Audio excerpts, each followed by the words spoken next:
Man, that fire started getting kind of out of control last night. Like, it was still really small, but every once in a while the wind would pick up and like blow it. So I had to build up that fire pit like super tall. And then I was laying here and I don't know what it was. I did throw a piece of plastic in there, but something exploded. I don't know, man. I was just really worried I was gonna ignite all the pine needles on the ground, because like there are pine needles as far as you can see. Would not be good news. Dude, there are like spiders everywhere. Who gave you permission to come inside?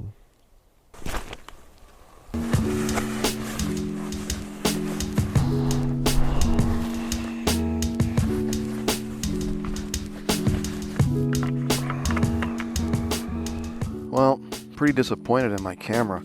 I tried to make that MRE bomb yesterday. Set the camera down, turned it on, hit record, and it said it was recording. When the battery died, I lost all of that footage. So like I had the first half of it, and yet the camera decided not to keep it. It's the kind of technical problem that I really can't stand, because like that should never happen. Even if the battery dies, I should still get to keep whatever it did record, right? That's not the only problem either. My drift camera, the one on my helmet that I'm recording with right now, it will corrupt the very last part of a video file, but not the whole video file, which is an issue because it won't import into my editing software. But I found that if I move the file to my phone and then use the editing tool on my phone to cut off the end of the video and then export it, it plays just fine. But that's kind of a hassle. Well, let's try to make it look like no one was here. It's a lot of coals, man. Well, that's it. Oh, I found this can yesterday. It's an old Milwaukee can, but it has this weird pop tab top open on it. I think it is aluminum, and it's not rusted. Like, I thought that the cans that had these pop tops were like ancient, right? Like I've found these out here before. When I'm camping, I'll find ones that are like completely rusted over and they're so stiff you can't really squeeze them. But this feels like a regular can. So I don't know, did old Milwaukee ever make these as like a throwback or something? It's pretty weird to me. Anyway, look at that. Little bit of choke. She's good as new.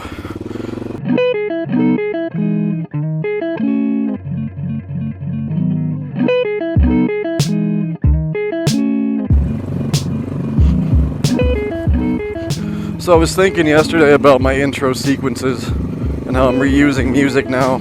I was thinking if any of you are musicians and you think you can make the kind of music I like to use, you're more than welcome to try to send me some, and I'll consider using it.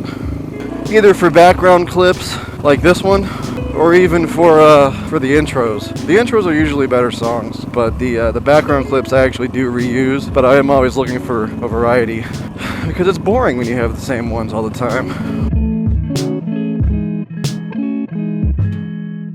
But it got me thinking about the whole reason I started making intros the way that I make intros.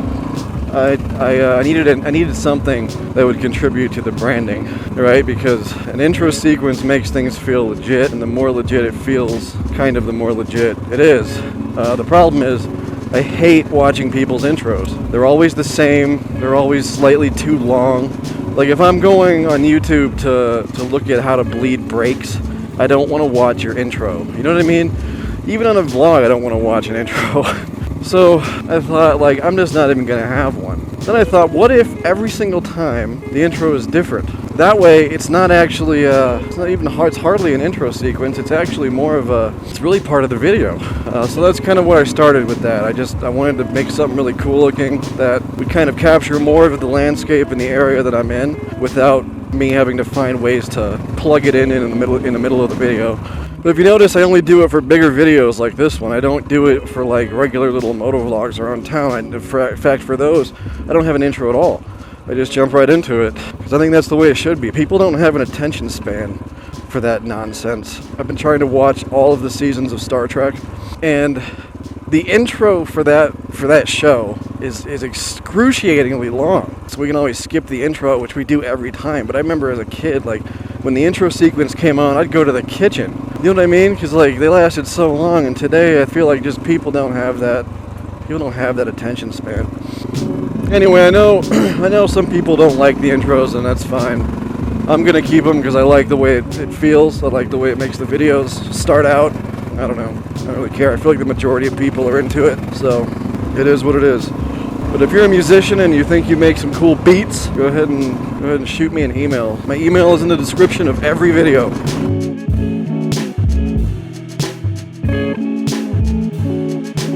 So I was planning on going back down Schnebly Hill Road into Sedona this morning, but after yesterday, I'm really not interested in it. The road that I was gonna go poke around on is up in Flagstaff, so I'm just gonna take the highway.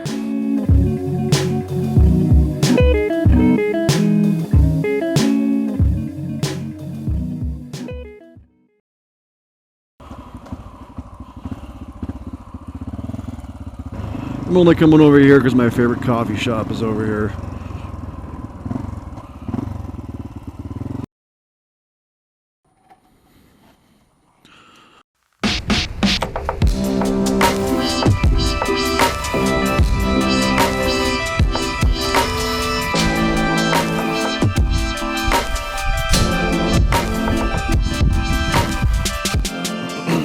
Well, I think I'm gonna go check out Freeland Prairie Road. Jesus. Oh, hey, kitty. Oh, you're dirty. Mr. Cosmo? Mr. Cosmo.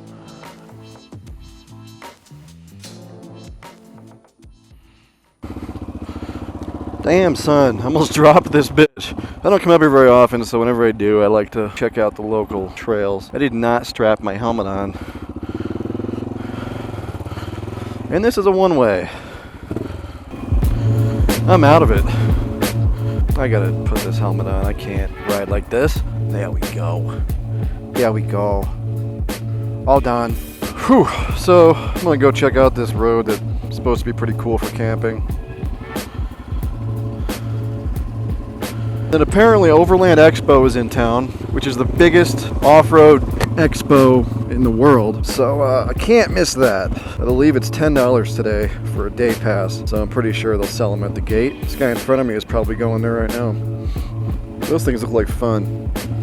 They also look really uncomfortable. Every time I see someone driving one, it always looks like they're hunched over, like they don't fit in the driver's seat. So let's take a right here and head over to the Snow Bowl.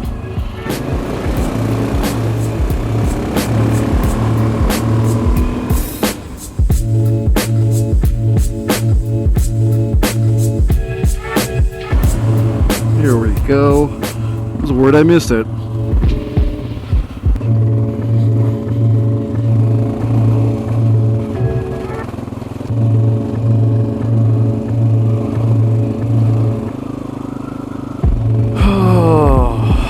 Seems like a nice place to go. I think there's not that many campsites out here actually. Seems like they're only like designated pull-offs, which isn't great. I kind of envisioned this area being a little more flat and wide open. A lot of water in the road. I don't know what that is. It's like running too. There's a nice little pull-off. It says no camping. This is a pretty restricted area.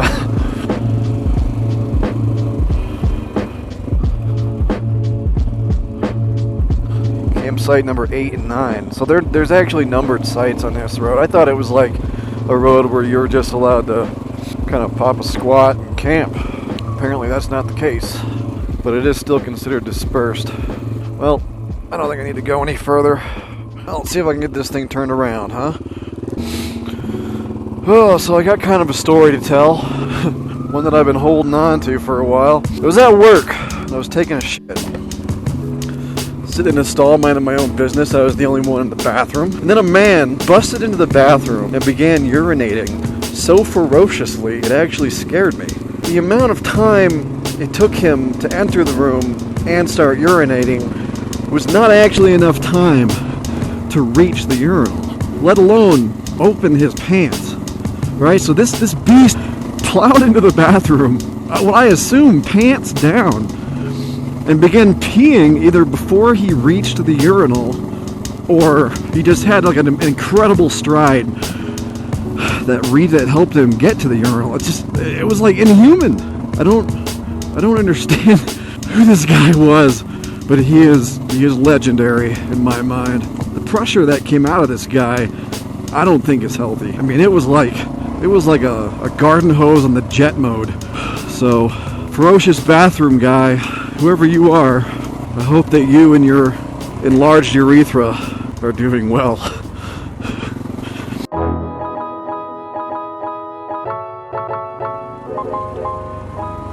A couple of girls camping right there. I wonder if they're lesbians. It's hard to imagine two lesbians that are attractive. Well, for the fun of it, let's just hit the rest of this road. Then after this, we're going to the Overland Expo, and I'll see if I can get my camera in there.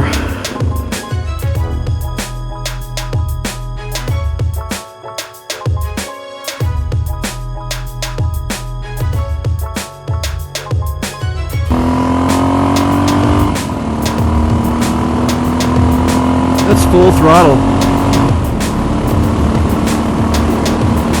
The elevation is not doing this thing any justice.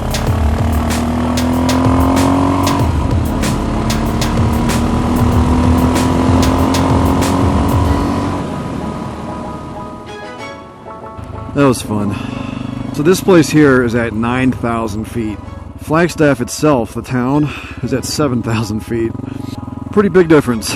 Last time I was up here, there was a snowstorm here, and there was a rainstorm in Flagstaff.